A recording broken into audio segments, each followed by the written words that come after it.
Et donc, les 7 profils, juste là, c'est un conseil de lecture pour ceux qui voudraient s'y reporter. On ne va pas pouvoir les détailler tous, mais j'ai fait un portrait très détaillé de chacun des 7. Avec, pour chacun, mon souci, c'était d'identifier tout de suite quelle est la question qui ne se pose pas. Mhm. Ensuite, de se dire, on peut les reconnaître par quel verbatim. Par Qu'est-ce exemple, qu'il moi, dit? quand je Voilà. dis, j'ai tout sous le contrôle, bah boum, je suis le capitaine inflexible. Donc, pour chacun, j'ai identifié, je propose des verbatims. Pour chacun, je propose les conséquences que ça a inéluctablement sur la façon d'aborder un problème et les conséquences que ça a sur mon organisation, sur mes collaborateurs, si j'ai une équipe ou si j'ai un patron, et ou sur de mon organisation et mon organisation sur son écosystème sur le marché. Et pour terminer, j'identifie, je propose, c'est bien des propositions, autant de voies de progrès, de pistes d'évolution pour la personne qui voudrait se préserver de l'angle mort qu'il aurait identifié. Et je veux les nommer. Parce que bon, même si on ne les détaille pas tous, je veux les nommer parce que j'aime beaucoup la façon que tu les caractérises. Donc, il y a le capitaine inflexible que tu as mentionné, il y a le gardien du temple, le lucide désimpliqué, l'analyste au point mort, le gestionnaire de la pénurie, le persévérant épuisé et le mis en cause qui fuit le problème, celui que tu as mentionné, le 7e type. Alors, je recommande à tous, évidemment, d'aller forer et d'aller faire le test, d'aller voir où on se situe où. Avant d'aller un peu plus loin, je veux juste rebondir sur ces 7 types-là. Est-ce qu'il est possible pour un dirigeant ou les membres de son comité de direction d'être, par exemple, un capitaine inflexible euh, dans la première semaine de décembre, si je peux Mmh. dire, de la façon qu'il agit, et être un analyste au point mort un peu plus tard dans l'année? Est-ce qu'on est figé dans un profil ou est-ce qu'à quelque part, on a différentes facettes de notre personnalité qui peut se répercuter ou qui peut s'exprimer par différents angles morts ou différents profils que tu as mentionnés? Merci effectivement de cette question parce que moi je pense que, je le précisais tout à l'heure, on n'est pas figé hein, dans un... Sauf si, comme on l'a vu tout à l'heure, soit des succès, soit des échecs répétés nous figent dans un profil, nous Mhm. gèlent dans un profil. Hein. Là, on n'en bouge plus jusqu'à la catastrophe. Hein. Par contre, confronté à une situation, je pense qu'on a une dominante. Hein, qu'on a. Alors là, je suis pas psy, je suis pas etc. Mais par expérience, je vois bien moi-même comment je réagis, comment je vois réagir les collaborateurs, etc. On a une dominante. Et d'ailleurs, dans le test qu'à l'occasion chacun pourra faire, il y a cette question qui font apparaître 2 profils, un profil dominant et un profil secondaire, hein, D'accord. qui permettent justement de ne pas, en fonction de la situation, il se trouve que à une question, on peut être dans la réponse 2 ou dans la réponse 4. Je pense qu'il y a quand même des profils qui sont antinomiques.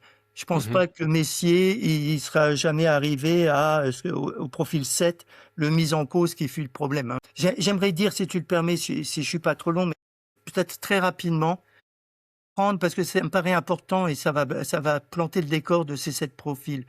Reprendre rapidement chacun d'eux avec juste un mot de commentaire. Oui, oui.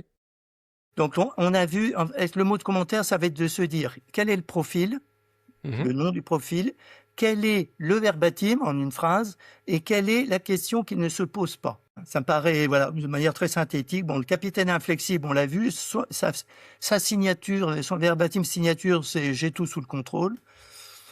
Et la question qui ne se pose pas, c'est aussi bête que ça, c'est le contrôle ou simplement l'illusion du contrôle. Si Mhm. c'est juste ça en tête, ça doit l'aider quand même à se rendre compte que, alors même qu'il croit avoir la solution à tout, peut-être qu'il y a un problème qu'il n'a pas vu. Oui. Le gardien du temps, bon, on l'a vu avec Messier, c'est je persiste et signe, voilà sa phrase signature.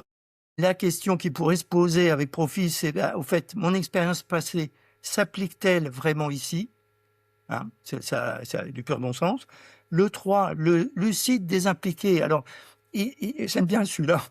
Le lucide, il est lucide.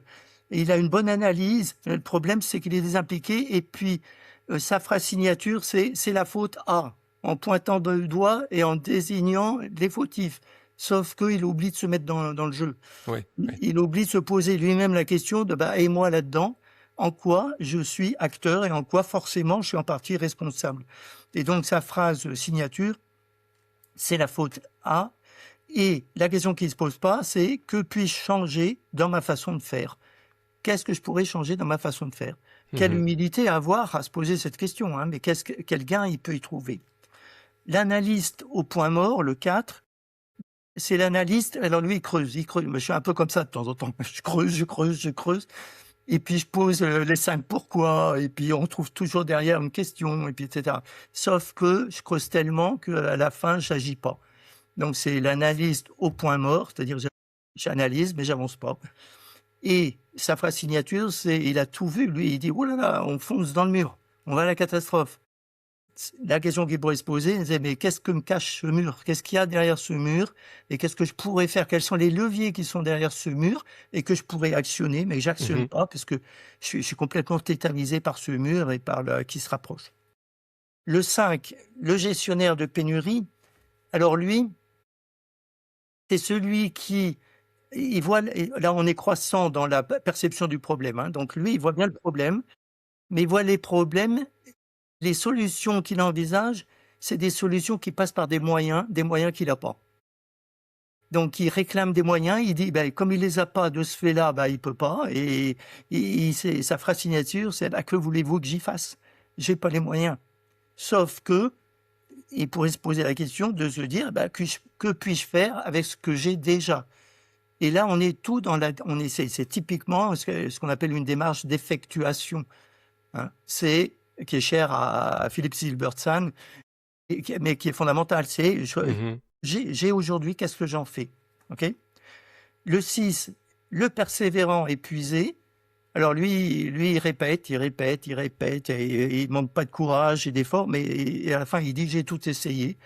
Sauf qu'il pourrait se poser la question de se dire, mais est-ce que je m'y prends de la bonne façon? Est-ce que je suis pas en train de répéter sans cesse la même approche, la même stratégie qui a fait en fait la preuve de ses échecs et de son inefficacité? Et le dernier, on en a parlé, le mise en cause qui fuit le problème. Au fait, ai-je envie de traiter ce problème? Ça, il le dit pas, mais il se le dit dans sa tête. Personne ne l'entend. La question qui pourrait se poser, c'est est-ce vraiment la complexité du problème qui me fait fuir ou ce qu'il pourrait révéler de moi?